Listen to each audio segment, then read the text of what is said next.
Educator. Okay. Recording. Hine.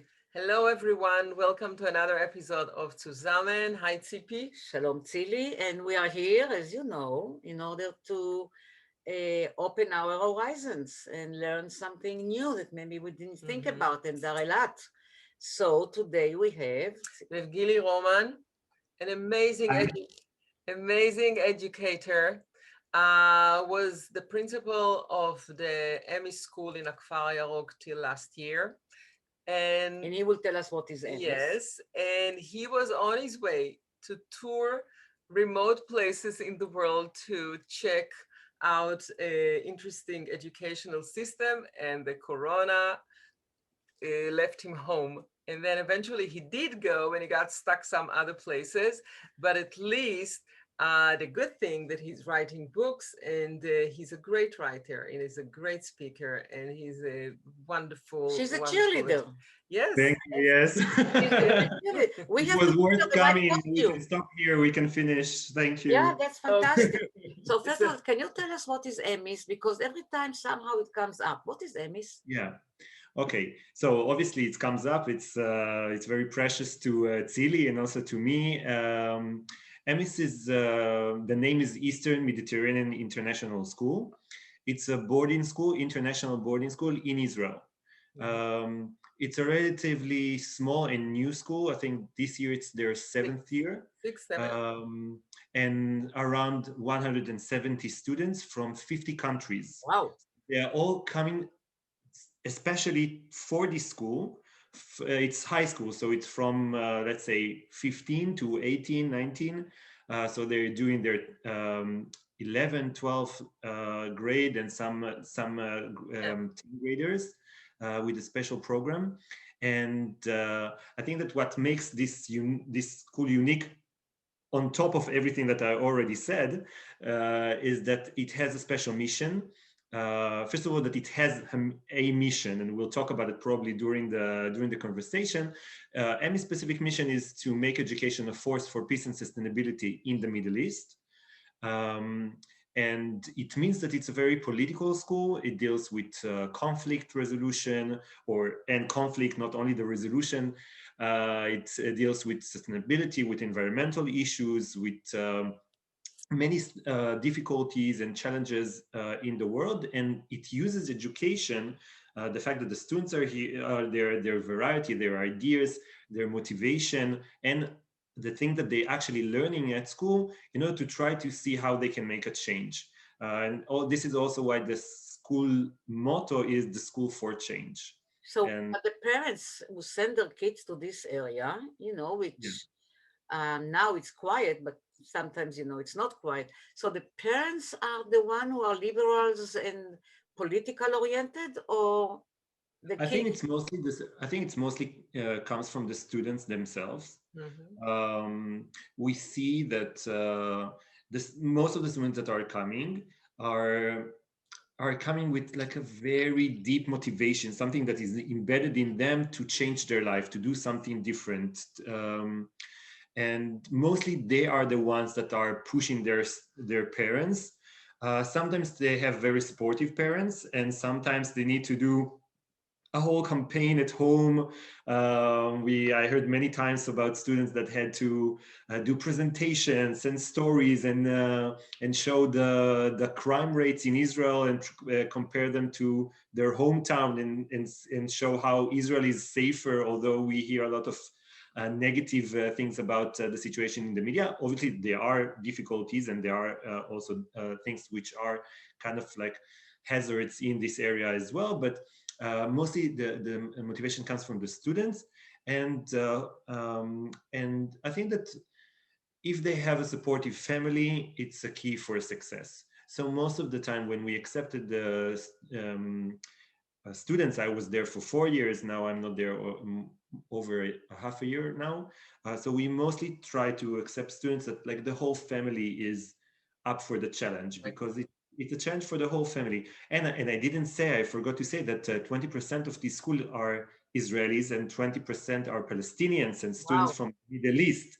So it's an extra challenge that even if you don't go far from your home, which is obviously a very big obstacle and something that like you really need to overcome if you come from Vietnam or from Brazil. But even if you come from Ramat HaSharon or Tel Aviv, which are really the neighboring cities, it's still difficult.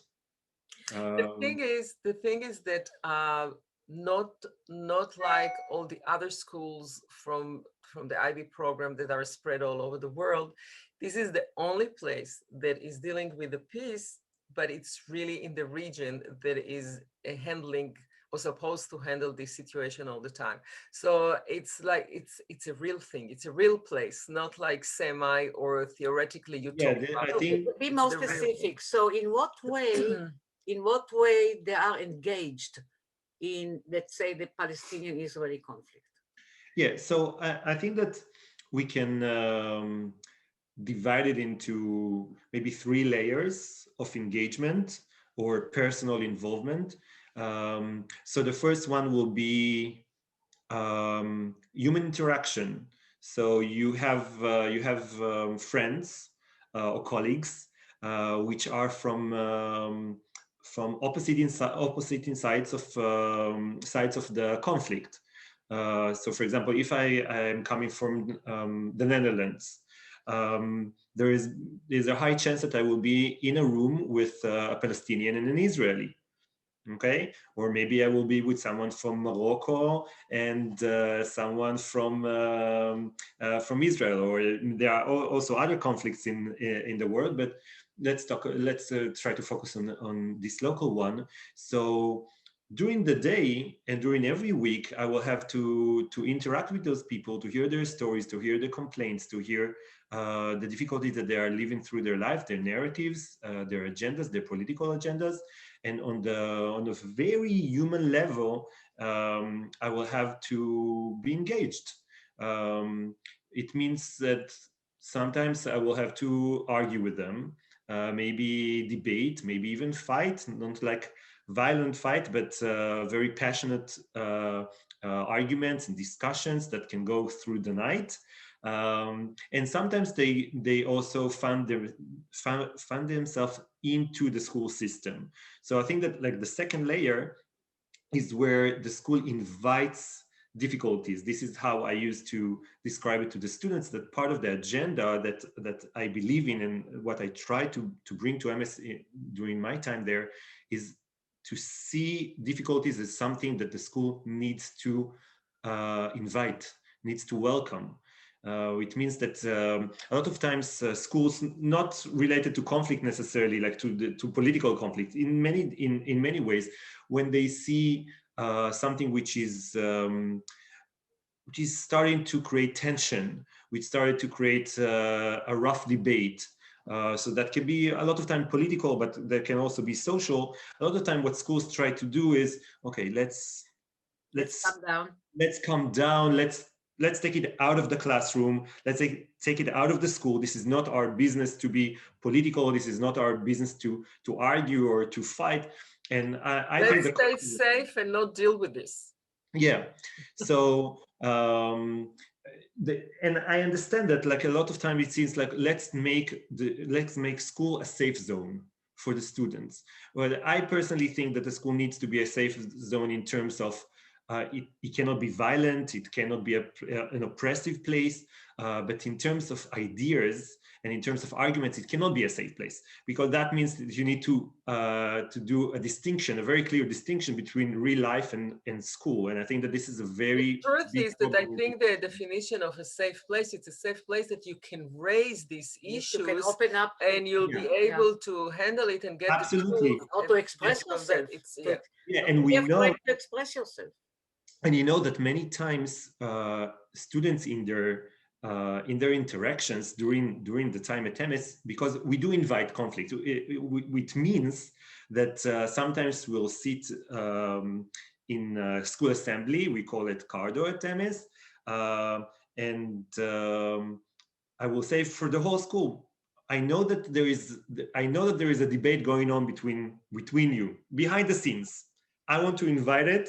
Now let's all fight together. Let's all talk about it together. Let's all discuss this together. And it's great. Of course, it creates a lot of tension, and you need to use methods in order to do it properly. But this is something that we want to put on the surface. And many times students, when we talk about safe place, so students might say, I'm afraid to talk because I don't know what will be the consequences in terms of what my teachers will think about me. We have a lot of Israeli teachers. So if I'm a Palestinian and I will say my opinion, and I have a very strong opinion about what Israel is doing, what will be the precautions afterwards when I'll go back to math class? And this is like, I think the second layer is to try and to invite it into the school sphere, which means schools assemblies, schools projects, and also the lessons. It means that also the lessons will deal with things that are related in different ways to challenges that we are dealing with. So that can be in global politics or in psychology or in English or Hebrew or Arabic to talk and to raise content which is conflictual. And in other places like sciences to deal more with environmental stuff, which are also challenging and bring difficult issues. And I think, and the last layer, and which I think that Tzili can relate the most, is EMIS decide proactively to create projects and events that will really push the students to be involved and to do something.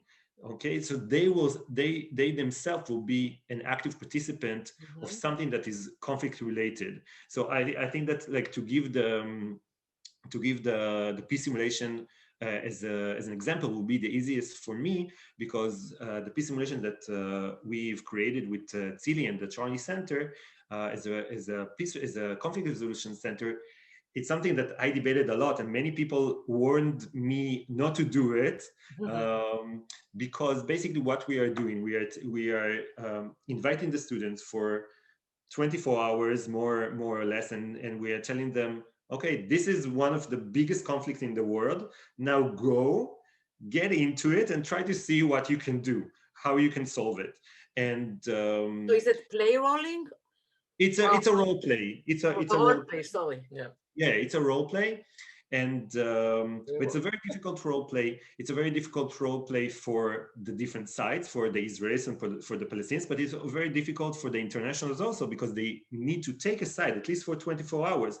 Many times it's not the side that they want to take, and many times when even if this is the side that they want to take, they find it that it's much more complicated, and it's much more intriguing to do it, and they go into the details. And I think that well, every year we did it a little bit different, and I think that we improved along the years, but essentially every year there are clashes, and we see students that are storming out, and students that cannot handle it anymore, and students that are crying. And I think that many educators will say, oh, this is a horrible thing, like a student is crying outside because he just like heard that he needs to give up on something that is really important to him, and other people maybe criticized his nation, and it was too much for him to hear that the Palestinians maybe should apologize for something, or the Israelis should apologize or withdraw for something. And I think that for many educators and also like visitors to come and see this process, they look at it and they say that, like, this is a very problematic act to do. And for me, I think that when I decided to do it is kind of like correlated with my perception that we should not protect the students too much from difficulties. Yes, people cry in the world, and people are arguing in the world, and people are getting insulted. If it's not like humiliation, it's not like deeply personal, yeah, this is something that you should make for it in your life, in the right environment, with the right support, and yes. But Gili, I want to take you a little bit beyond, and the right preparation. Right, I want to take you outside. What do you mean by preparation? Hold on. I want to go to education in general, because later on we'll have one of the graduates of last year's school, and we will talk more about the simulation. But we had many conversation about education, and we had many talks about how to approach things, how the system is working, what do we like, what we don't like. And you're as an educator, I'm as a graduate for the system in Israel, and I have my boys. I follow my boys in the system of the United States that I find very frustrating. Um, as a young educator with progressive ideas, where do you see the main area that need the change the most in order to really allow progress in the whole field of education? Yeah. Okay, so I think it's kind of related to what we started to talk about.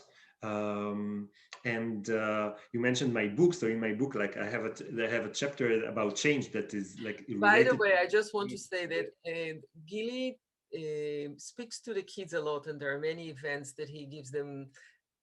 He has a beautiful way of releasing information and ideas. And many times I told him, just write down everything because it's too precious.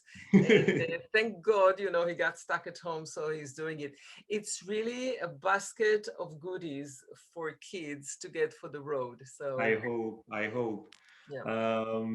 So there is a part that that I'm talking about, something that I like to do in recent years when I went to talk with different classes, not necessarily at EMIS. Also, like I sometimes, like, I'm invited to give lectures or lessons in different schools, and I used to ask students in different ages, what are schools for? Okay, why do we have schools? What are they supposed to do? And the most frequent answers that I've heard is, schools are supposed to prepare us for real life. Okay, Yes. and I think This that is we the can. sentence Which is that I not never true. understand. It's not true. I never. What is Yeah. real life? School is real life It's not too. true. Okay. How can you So, prepare so everybody to everything? I don't exactly. So understand I this think that sentence. many people will The say, only thing okay, it does is actually not preparing for life. Right. So I think that there's a lot of debate on whether schools prepare students for life or not, because life is changing and the workspace is changing and everything. But I think that many educators and also people like um, common people that maybe send their kids to school, or they were students themselves, obviously, they don't have this intuition that you had, Tzili, right now, like to say, oh no, but something bothers me about this. Because say, yeah, school's supposed to help us, like, in the future, when real life will come. But what my follow-up question will mostly be, so what is the thing that what is the thing that's happening right now? Okay, let's say that you When are. exactly real life start, you know? Exactly. So now you're in 7th grade and school's supposed to prepare you to real life.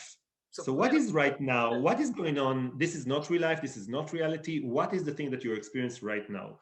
And we know that real life can take a lot of time. So school prepare you for real life. Then you go to university, it's supposed to prepare you for real life. Then the job market prepare you to create a family. Then so maybe retirement is real life. Then you are completely like exhausted, and maybe like you missed a lot of things along the way because you all the time prepared yourself for real life.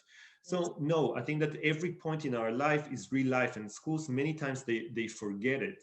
And I think that it's like a very essential notion that I understood through my time as an educator, first in like the Green Village in the Kfar HaYarok as an educator and a mentor, and afterwards as a principal at EMIS. That what we are basically asking the students to do is disattachment. We are telling them, look, get into school, put yourself aside. You are not important right now. What is important is something that is going to happen in the future. Okay, maybe one day when you'll earn a lot of money. Okay, but right, what are you feeling right now? What are you thinking, or even your own value? What you can do with with the knowledge that we are delivering to you? This is not significant. And I think that this is a very, very problematic notion that we are sending this message because we are raising people, and it's going on for decades, to be people that embed disattachment. And and I think about it sometimes like you're probably familiar with the marshmallow experiment. Yeah, well, he's a good friend of us, Yeah, but he passed away. so the marshmallow, Walter Michel is name. yeah, so the marshmallow experience is like a very, it's a very good example because um, basically we're asking a kid to wait, okay, to put on hold their desires in order to gain something greater in the future, which we know by the data collected along the year that this is like kind of a recipe for success. Somebody that can can hold back and can wait. This is something that can really be helpful. But we also forget that in order to do that, if you ever saw the video of this experiment, what are the kids doing? They are disattaching. Okay, that they are trying to forget. They are doing something else. They are trying to disattach from their desires. So okay, if you do it once, if you do it, if it's part of your life, it's fine. But if you do it every day for 8-10 hours, and this is the main thing that you do in life, is to disattach yourself all the time, I think this is like, it's an horrific experience, and many of us gone through that. And then when we come to study in like higher studies, in the academia, or when we are working, we also learn how to disattach. We are not fully there. And I think that for me, as someone that also want to see a better world and to see, as you said, like progress, I think that another thing that we teach students by this notion is that you're not so important, because right now, even if you are like the brightest kid, nobody asks you to do something with this brightness. Like, I'm teaching you maybe the highest level of math, okay, or the most complicated notion in politics, but I'm not asking you to do anything with it. One day maybe you'll do something with it. Wait, maybe it will happen in 5 years. But Gili, the educational system is part of a whole social program of life. So a whole society is built around it, and it's so rooted in the way of life now that it's very hard to change, because basically the economy is built around it, the structure for the parents is built around it, and it's very hard to navigate because you're quite stuck in one way that in order to change it, you really need to shake the whole thing. So it's a little bit not only about education, it's about how to educate a whole society. Absolutely. And change the whole system in order to really move it a notch, a little bit. Yeah, but for that you need, and I don't know if I'm sure you have it. So, for example, we say that Israel lack, I don't know how to say, a base of ideology and values that hold the country. We don't have chukah, we don't have constitution, Yeah, constitution. Whatever. But in order, if I understand well what you say and what Tzili says, you are approaching education, but you first, I think, have to define what do you want from education? What are the values? What are the goals? It's not no sentences by heart from the Bible. Like knowing heart certain parts of literature. Yes. You are looking almost what you say, detached, and put a new value system. The question, if you have, or you thought about, and you have it even written, a Bible, almost, for what you would like to do in education. So not exactly. It's piling up. So first of all, I want to say that everything that we do in education is based on values. Even if we tell students memorize, it means that we have a value behind it. It means that we see life in a certain way, that memorizing and top-down education is based on certain values. And even in my book, I'm saying that, like, liberal education, it's not the only education. What the thing that I believe in, people, at EMIS, I got familiar a lot with like students from China, who they have a very different educational system which for them is a good educational system because it's based on the values that they cherish. I cherish different values. Can you just give me an example from our education and their education? So, for example, Very systematic. let's talk about something like very easy, like for Israelis to, I think, to grasp, is like student-teacher relationship. Okay, so in China, students that are coming from China, students that are coming from post-Soviet Union countries, you see that they they are shocked about the approach, the Israeli approach to each other and also to The students. openness. Okay, the openness, and openness is a value. Yes. Okay, either you hold it or you don't hold it. Israel is an open, not all of it, not all of the society, but in general, it's a value, that it's a culture that values openness. Maybe not all the time open-mindedness, but openness in the personal relationship. Interpersonal relationship, right? So we just, one of the first decisions that I had to make when I came to the office as a principal is how teachers will be approached.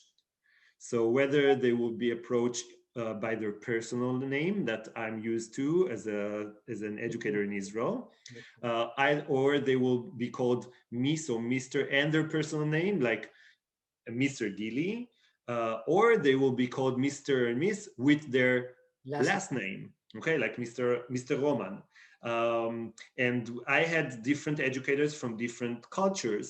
So there were teachers that said, I will not stand students calling me by my personal name, not even with like Miss and my personal name. And on the other side, I had educators that said, no, there is no way that students are calling me Miss or Mr. This is, I will not accept it. And I had a decision then, which is kind of, I don't know if it's a compromise. I said, everybody, each person will decide. Okay, so for me, I mostly prefer that I will be called by my first name. I'm kind of like embarrassed to be called like with like um, an introduction. That this is how I feel about it. But I really respect my deputy. They Miss Lucas. They called her by her family name, and that really went well. But you see that in relationship between, because there is always a relationship, even in a very authoritarian cultures and educational system, there is always a relationship between a student and a teacher, but the relationship embeds something in the culture. So if it's very distant and it uses a lot of power, it reflects the values of the society. That what is important is hierarchy. What is important is power. What is important is efficiency. Okay, which is not something that we value very much in Israel. So, and we need to know that every perception of us. But Gili, you know, the world changes fast, very fast. Yes and no. So you have internet, now you have Corona. At the same time, the no part is that the systems are still the same. Yeah. And the systems are under politicians. And the technology is running now faster than politicians. So it's a game changer. You know, there are so many things that have to move accordingly. And, you know, I can give you an example for, well, my boys now are in college, but when they were in elementary school, in the beginning, they were in a Jewish progressive school in New York, tiny, tiny school, like an apartment, great school. All the parents chose it because of it was very progressive. And we had a group of people very different from each other, all Jews, but very different from each other, very different culture, very different approach. And then I noticed that after, let's say 2-3 years or something like that, it came out that the parents lost control because the progressive way was a little bit too much for them, and they couldn't follow the kids, and they lost control, and they started to move the kids to a regular system, less progressive. So the whole idea of basically choosing something that they weren't ready themselves to adopt they needed to hold the kids, and they needed to be attached to something that they can recognize. So they held back the whole thing, or they moved them to the regular system. So the whole idea of progressive was gone. So, and it was so frustrating because they couldn't let go. We need to remember. Just to tell you that if to go back to what you said, and it's related to what she's telling us now, is that it seems to me that what you do through the simulations and all these other techniques, and you say that students sometimes are asked to talk about something they don't believe in. And it's all, express ideas. They have to, let's say, they have to represent. Yes, they have to represent. They have almost to learn first the other person narrative. Yes.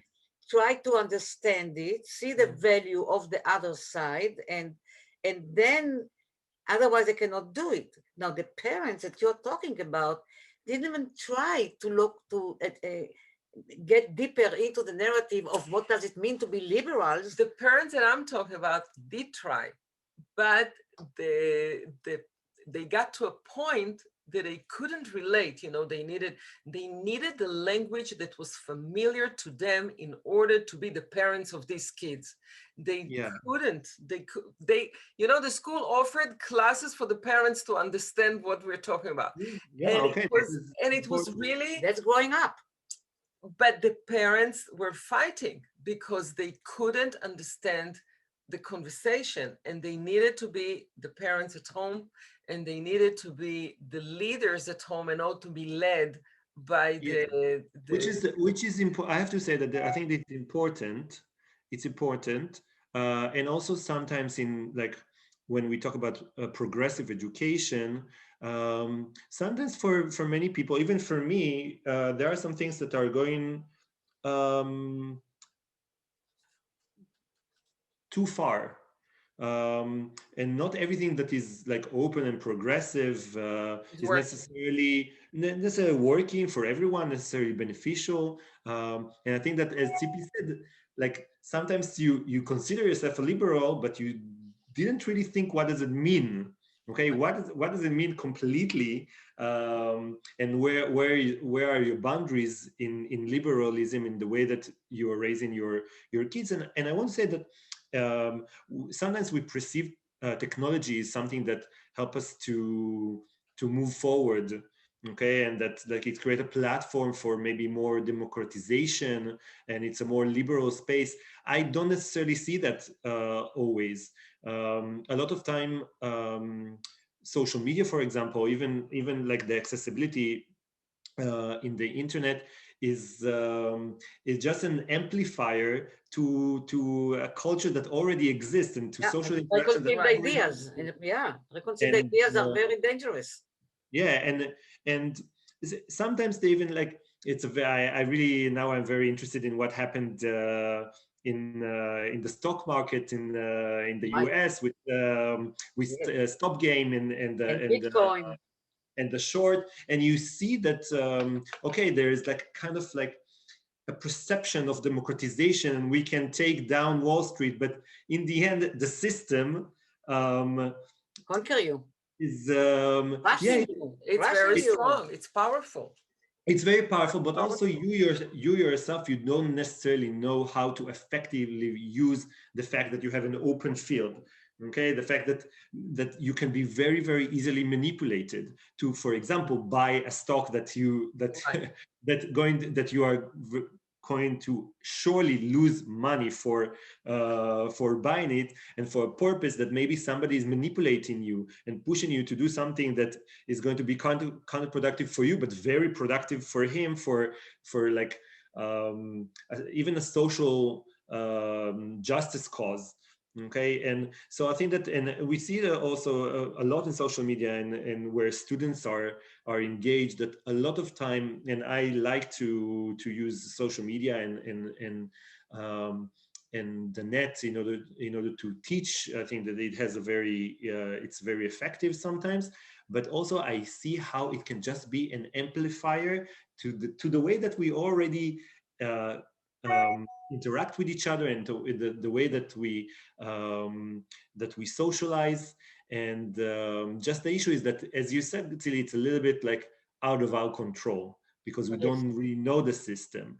I think that I don't know if most people understand the importance and the power of the educators, because you send your kid to nursery, to kindergarten, to elementary school.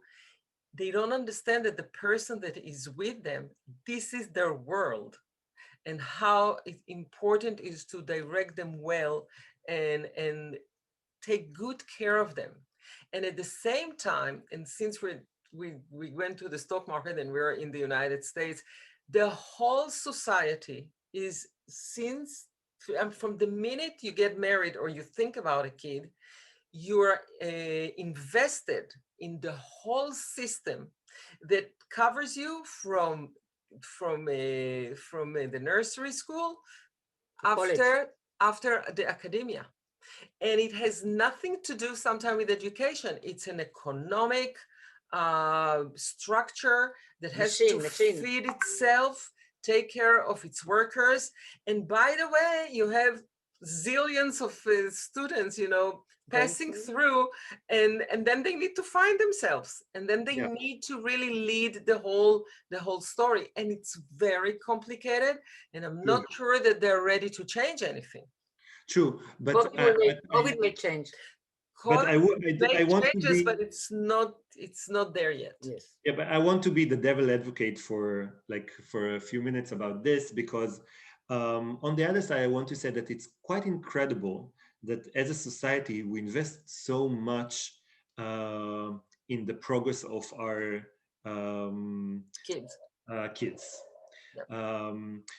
And I see school, and this is like a very important part of my book, and also the process of my thinking after EMIS, like during EMIS and also after EMIS, that just the fact that somebody is getting paid to care about a young person in this world, and young people have someone, hopefully, at least that they had at least one teacher per year that cared about them, had a meaningful relationship with them, saw something good in them. It's incredible. Just speaking about ideal teacher.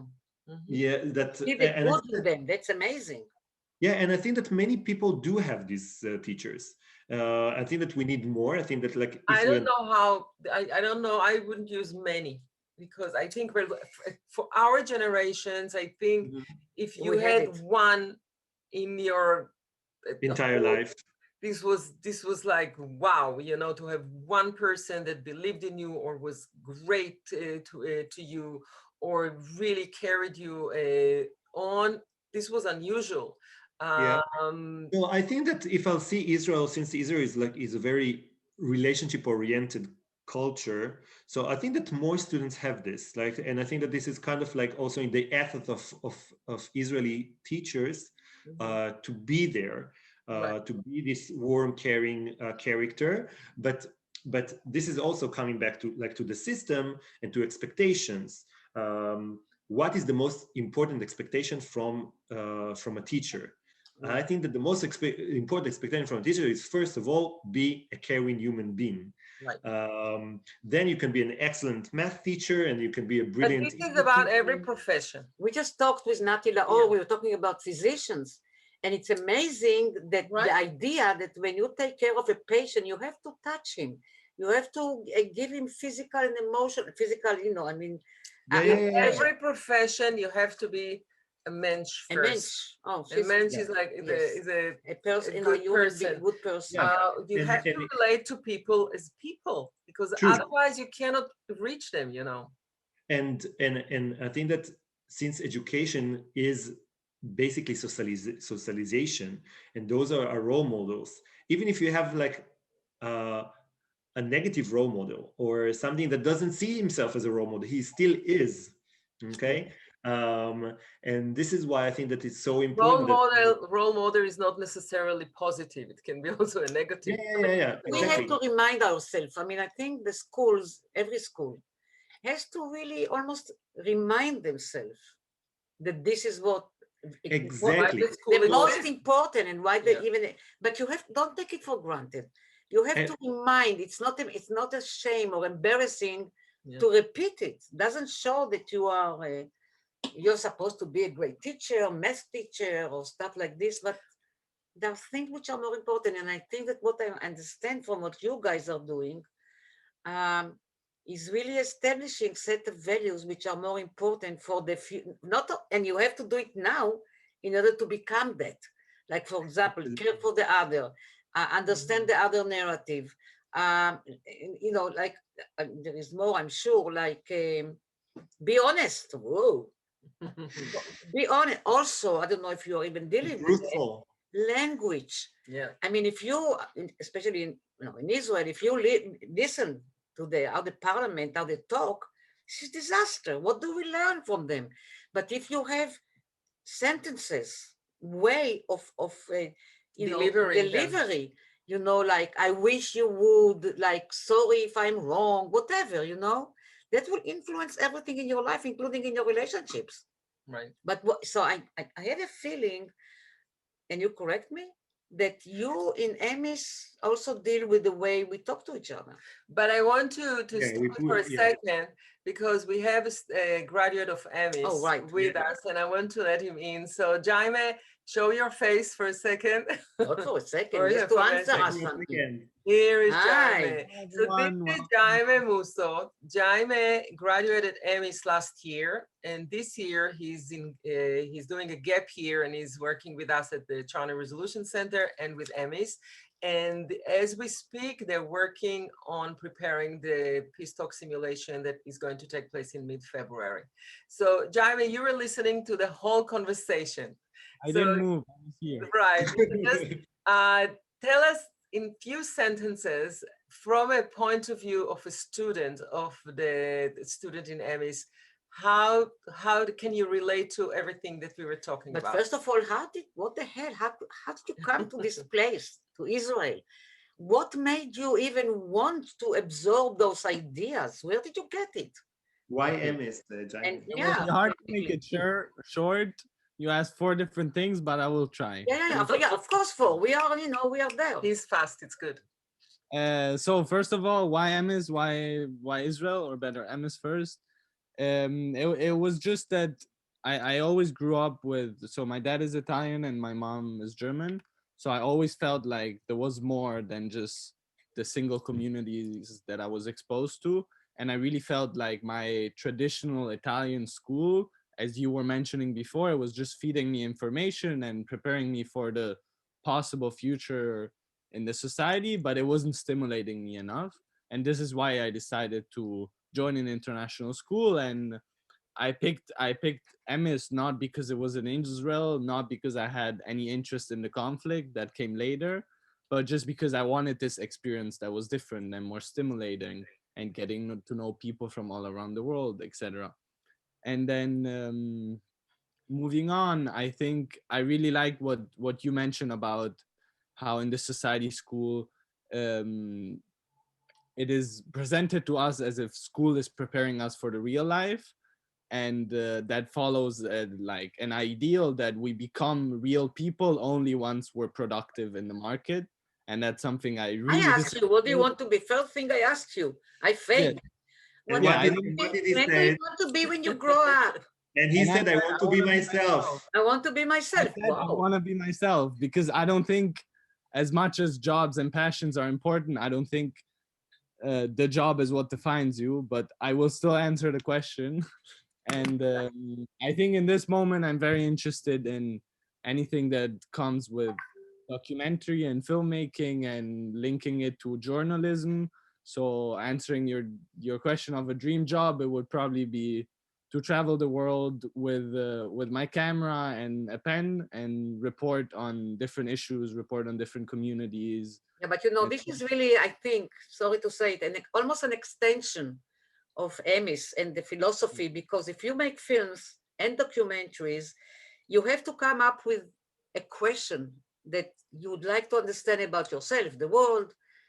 I mean, that's really growing, this is searching and listening and really understanding different from different, it's really an extension from what you did in the last, I don't know how long have you been in EMIS, 2 years? 2 years. 2 years and a Yeah. half. So I'm not surprised you want to do documentaries, journalism, films. Just I'm remember. doing one right now, actually, with What? EMIS. Ah, I'm doing one right now here at EMIS. oh, wonderful. Jaime is sitting in our office at the center, and he turned it to a studio. Oh. So he's filming from there all the You time. know, because the world, especially now, it's full with the questions that we are asking. You know, it's kind of a confusing times, and we have to start to clarify what's going on. And I think if I understand well, you know, what Gili was talking about, this is really what does it mean to educate yourself, and then, you know, that's wonderful. You know, I'm really happy you want to do film journalism, documentaries. That's wonderful. Tzipi is a filmmaker, and Yeah, two, yeah, 3 years ago, she came to EMIS to speak with the students. She was working with few students about documentaries, so it's very Yes. important to her. Yes.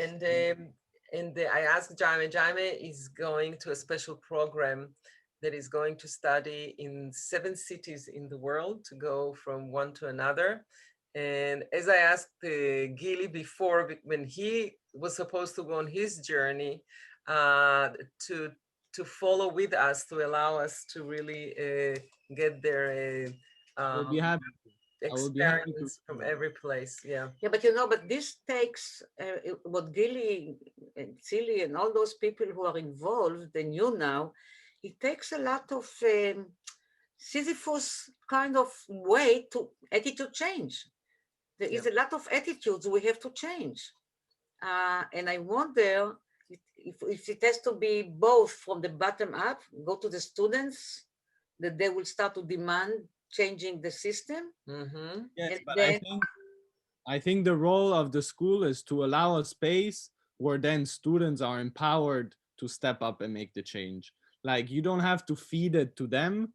You just have to allow such a space, and then they can make it themselves. Because even if we were actually discussing a few weeks ago with one of our mentors more about this concept of progressive education. And even if you have the best solution for education, if you just feed it to the students, they will not feel like it was their choice. They will not feel like it's their own. So it needs to come from them. The role of the educator is to allow them to be freed up enough to take a step forward and to make their own decisions. You know, one of the reasons that I wanted this simulation to take place is to basically let the kids grow into a situation that they can really make a difference. And when Gili came, I asked him, I said, give me one project that you would like us to collaborate on.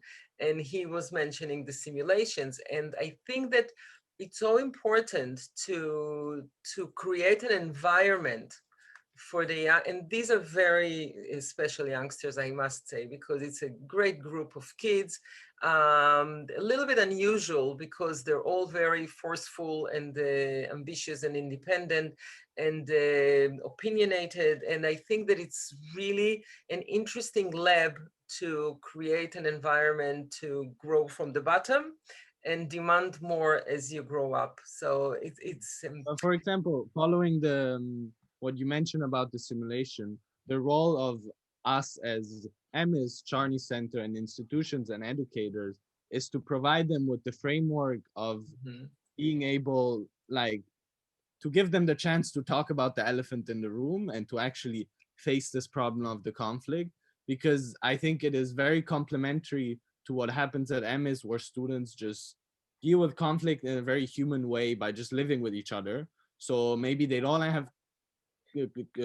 have constantly conversations about the conflict itself, but it is also sometimes important the school provides them with a space where they can just face it. Because sometimes it's easier if you're in Israel, you're a Palestinian, and you have a very good friend on the other side. You know, you disagree on some things, and so it gets easier to just avoid the problem. So it's important that the school provides them with the opportunity to actually face it, and then empower them to think of creative solutions and to actually deal with the problem.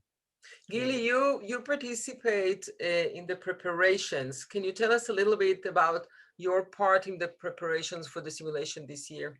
This year. So I would say, but first of all, I want to follow up with what Jaime said about like the space.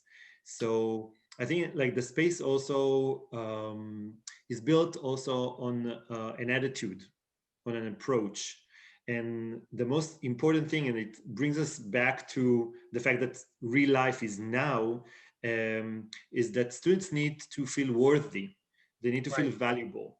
And that their opinion matters. It's not just that they are opinionated, that Absolutely. me as a school, my approach will be that if you say something, I can agree or disagree, but the fact that you But I thought it, listen to you. Yeah, I acknowledge your right to say it. yeah. I'm not giving you information, I'm giving you the chance to express it. Yeah, so I know a lot, and I think that it's very important that as a teacher, I will acknowledge the fact that I know a lot. I studied. It's very respectable that students will value my knowledge and the fact that I came in order to share it with them, but also the fact that it's really crucial that they will have a value in every lesson, in every project, in every process. And this is like, it's like a small notion, but in terms of the approach, it's sometimes it's difficult because it creates a lot of noise. Because if many people are valuable and worthy, so they can push and take the school and the environment to different places. And I don't know if like Jaime or Tzili remember the sign that I had on my door when I was a principal, and it's you remember? So it said, "Disturb me, please." Okay, which is it's basically say like, disturb me, like come shake my world. Disturb my thinking, disturb my decisions, disturb my lessons, and it's not just the physical space or the time. It just really the approach is say, yes, disturb, you are important, you mean something to the world. You're being heard, and it's important to hear you. Absolutely. Yeah. So to this simulation specifically, what Jaime asked me to do is to do kind of like a semi-theory of knowledge lesson session. And we are going to talk about the way that we are creatures that are seeking frames, and that nothing that we perceive is neutral, and we have to play with the information that we get, even if we get the same information, even if it is the right information, which is not obvious these days. We put it in different frames, and we create different pictures and perspective out of it, and many times we are not aware of this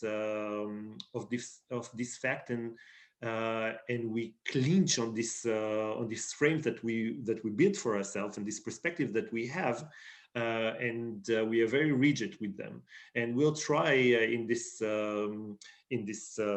short session that Jaime gave me to first of all acknowledge that, and then play with it a little bit, and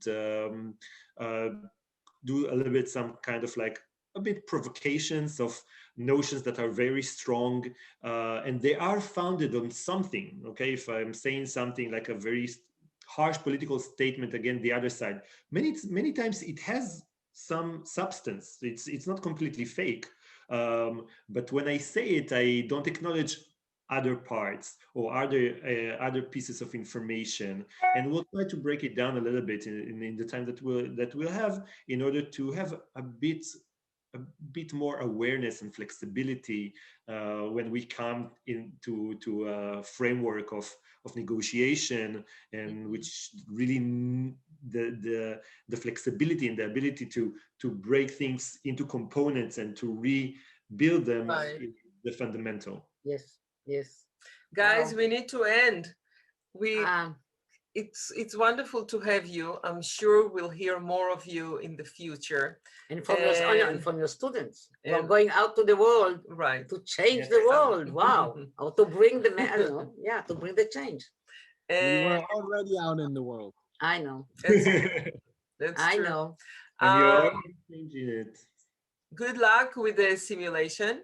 And good luck with everything else. And thank you for everybody who came. And we will see you next week. And now we're going to eat. Bye. Thank you for the invitation. Okay. Bye.